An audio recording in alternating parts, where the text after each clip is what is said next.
Hello guys, good afternoon everyone. Nagulang ko nagkanang nahuman og process sa mga client. So nagpahuway ko, relax coffee. Sa dihang daghan kay tanan nag-chat nga nag-PM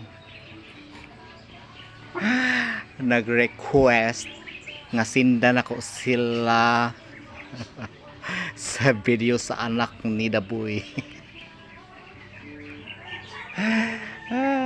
So dili ko mag-refuse, gisindan ako sila, ayawat na lang kanang hindi sila makasala sa pakikilawa sa lain.